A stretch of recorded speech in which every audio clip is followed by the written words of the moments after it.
Bueno, seguimos avanzando, dejamos a nuestras espaldas la Fuente de los Sapos y ahora atravesamos este camino. ¿De qué y hacia dónde nos conduce? Bueno, mira, este se lo denomina el Camino de las Magnolias.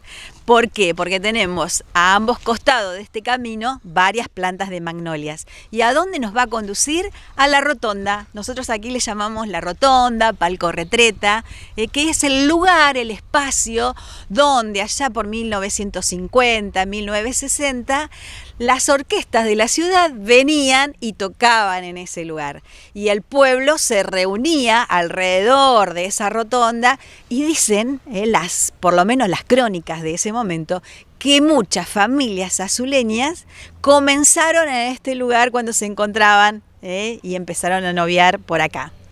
Vamos a conocerlo. Dale.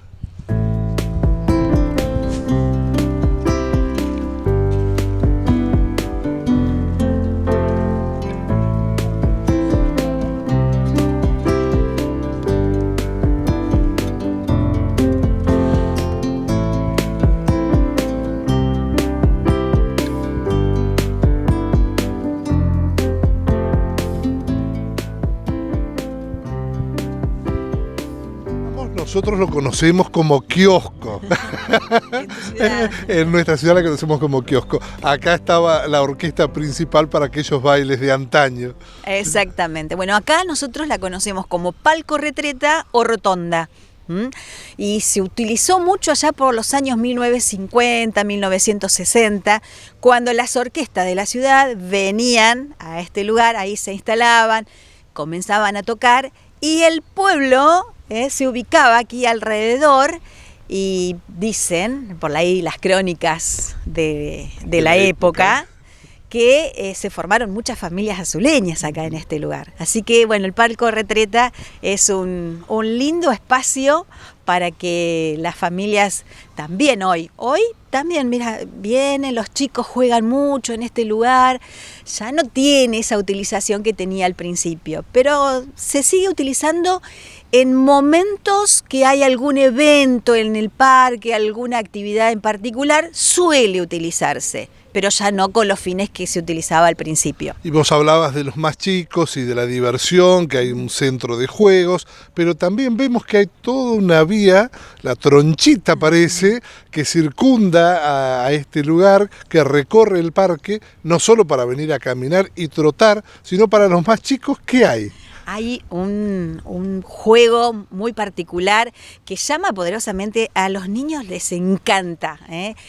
Ahora hace un tiempito que está con algún tipo de refacción, que está parado, pero es el trencito, el Pamperito se llama precisamente. Y funciona los días domingos.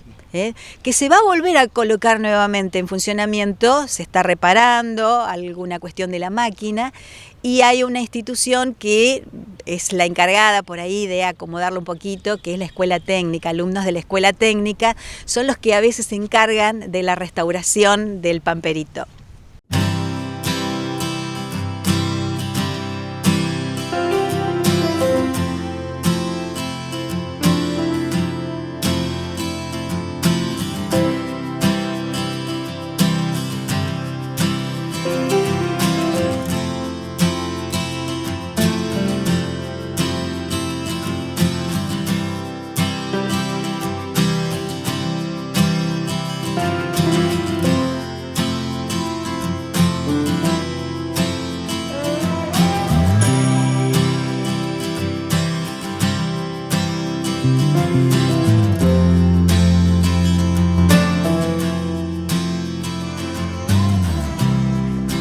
Seguimos recorriendo esta maravilla de estos pinos entrelazados con esta herrajes que han hecho. ¿Qué trabajo, por favor? Trabajo de herrería muy importante, fíjate.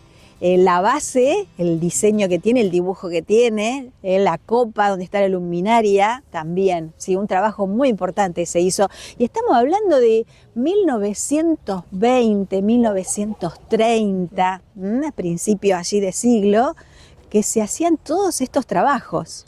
Y ahora en otro sector del parque la influencia acá muy cercana nuevamente del señor Ronco, que parece estar sí. en toda la ciudad diseminado y acompañando el crecimiento de su ciudad, y otro sector también andaluz. Andaluz, ¿no? exactamente, el patio andaluz. Así lo está dividido el parque en diferentes espacios y este le corresponde al patio andaluz. Y fíjate las mayólicas que tiene, la fuente, los bancos. Y este es un trabajo que prácticamente las mayólicas están a nuevo, porque las que estaban desde sus inicios estaban ya rotas y la inclemencia del tiempo, la lluvia, el sol, bueno, ha hecho que las mayólicas se rompieran. Entonces hubo que reponerlas y se hizo un trabajo, la verdad, muy, muy fino para lograr lo que hoy tenemos en este espacio que es la fuente. Este espacio andaluz fue creado a expensas de, por pedido de la gente de la sociedad española. No, sí, de la comisión del parque, claro, en realidad, parque. que claro, tenía una comisión el parque en sus inicios que eran, iban en los espacios que se iban generando en el parque, iban pensando a ver cómo se podía, y Ángel Sala, que fue el diseñador del parque. Fue también muy poniendo, abierto de ir permitiendo que se fueran incrustando estas perlas que tiene, sí, muy digo lindo, yo, a lo largo de bellísimo. todo el parque. Fíjate que esto se llama patio andaluz, pero allí adelante tenemos un pequeño jardín que lleva el nombre de Jardín Ángel Sala, Claro. que fue realmente el diseñador del parque. Bien, y a nuestras espaldas de este sector andaluz nos encontramos, este no es el Torreón del Monje. No es el no Torreón estamos del en Mar del Monje. Plata. No, para nada, no es el Torreón del Monje, pero sí es un torreón. Por ahí hay mucha influencia española, vos fíjate, sí. Acá estamos en el patio andaluz, mucha influencia española, muchos españoles en nuestra comunidad, y el torreón ocupa el lugar hoy que ocupaba el Mangrullo en sus inicios territoriales. Desde allí se vigilaba que el movimiento del horizonte, y sobre todo del otro lado del arroyo, que se encontraban los pueblos originarios. Entonces había también que se daban muchos, esta estrategia de los malones que realizaban los pueblos originarios, y desde allí se controlaba cuál era el movimiento, qué era lo que estaban haciendo, para saber si venían en malón o simplemente estaban... Como dejar un testimonio, ¿no?, de lo que fue la época de los fuertes en la provincia de Buenos Aires, esa conquista del territorio, y acá como diciendo, bueno, dejamos esto también como un recuerdo de lo que fue aquel momento, ¿no? Claro, nosotros sabemos la historia, somos los lugareños, Claro. ¿no? Conocemos la historia del Mangrullo que estuvo allí, pero por ahí hoy está más ambientado lo que es el espacio en sí. Ya no recordamos tanto la conquista del territorio, sino que la ambientación hace que en ese lugar haya un mangrullo. Inclusive un poquito más adelante hay una edificación que por ahí está, también es imponente, pero están los sanitarios.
Bueno, y queríamos hablar también algo de la salud de acá de Azul, cómo están sus hospitales, hay un hospital público, un hospital provincial, cómo está diseñado el sistema de salud.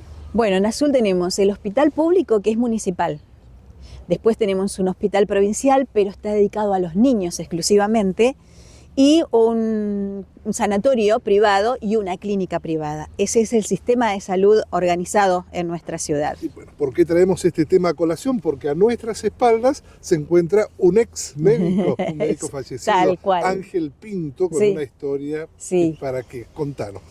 Bueno, Ángel Pinto fue un médico que llega a nuestra ciudad, él no era azuleño, llega a nuestra ciudad, por ahí muy interesado por la política, se convierte en intendente de Azul, en 2 oportunidades lo hace.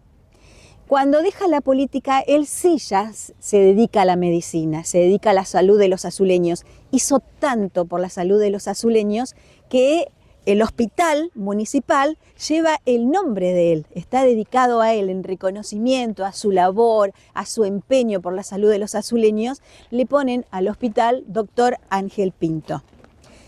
Pero además tiene otra historia el doctor Ángel Pinto, con quien fuera en su momento obispo de Azul, que es Monseñor Cáneva.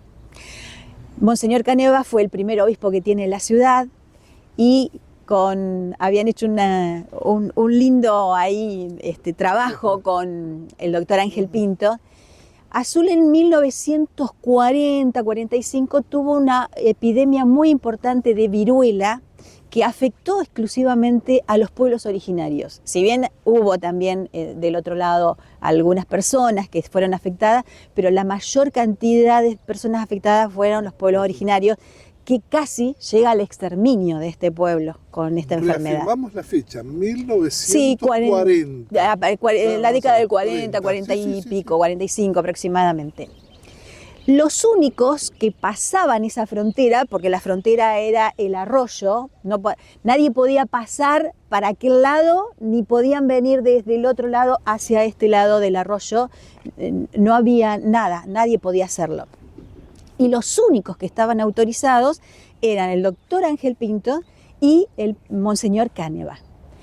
Ellos llevaban palabras de aliento para los enfermos, medicamentos muy importantes, y alimentos para este pueblo, porque no tenían otra manera de conseguirlo, porque teníamos esta barrera sanitaria. Y entonces el doctor Ángel Pintos le dice a Monseñor Cáneva, mira, si para evitar el contagio de la viruela tenés que fumarte un habano. Y el Monseñor Cáneva, por supuesto, le hace caso al médico, pero lamentablemente después él es como que se le crea un vicio del habano y muere afectado de los pulmones por esta fumata del habano.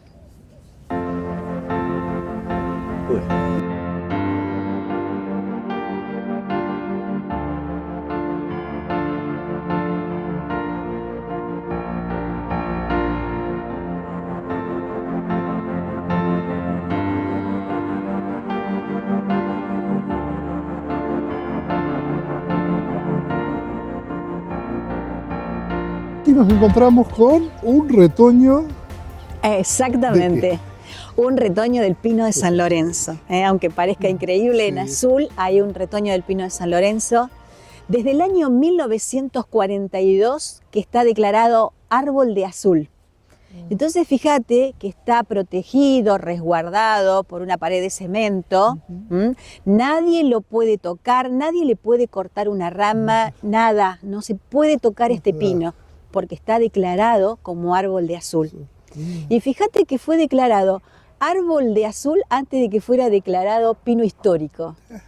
Por el general Perón fue declarado pino histórico, y antes de que eso ocurriera, en Azul fue declarado árbol de Azul. ¿Y que se sabe quién trajo el retoño? ¿Cómo fue? No, lo donaron directamente desde San Lorenzo, lo donaron, no solamente en Azul, lo donaron a varios lugares. Claro. Bueno, y a nosotros, por suerte, nos tocó uno de los retoños, que dicen que es muy difícil poder lograr que el pino crezca, sobre todo en estas zonas. Pero nosotros acá tenemos una facultad, que es la Facultad de Agronomía. Claro. Y en la Facultad de Agronomía han realizado la experiencia y están ahí tratando de que haya otros retoños para poder reemplazarlo en el caso de que ocurra, como a veces ha ocurrido en nuestra ciudad, vientos muy importantes, que inclusive en el parque ustedes vieron hace un rato que hay lugares donde se han caído los árboles y se utilizaron para hacer mesitas. Bueno, el pino, fíjate que está inclinado y por ahí en algún momento puede llegar a ocurrir algo de esto. Y entonces, bueno, tenemos... Se han tomado los recaudos de agronomía exactamente. Para poder tener y está precisamente ubicado en un espacio al que se lo denomina Plaza... ¿De San Lorenzo? No se llama Plaza de San Lorenzo. Blasders, se me había ido. Plaza Blasders. Pero en azul se la conoce como la Loma del Parque. De Plaza Blasders a Loma del Parque. ¿Y por qué Plaza Blasders? Porque este señor fue un hombre que tuvo hectáreas de campo, fue el primer presidente de la Sociedad Rural de Azul, y sus hermanas, en este afán de querer que el parque tuviera más hectáreas, donan este espacio para que el parque tuviera más dimensiones, pero con una condición, que este lugar llevara el nombre de Blasders. Bueno, allí tenemos la copa con un monolito que recuerda esto, que se denomina Plaza Blasders. Pero en azul, cada evento que hay, ¿a dónde vamos? A la Loma del Parque. Perfecto. Nos vamos entonces.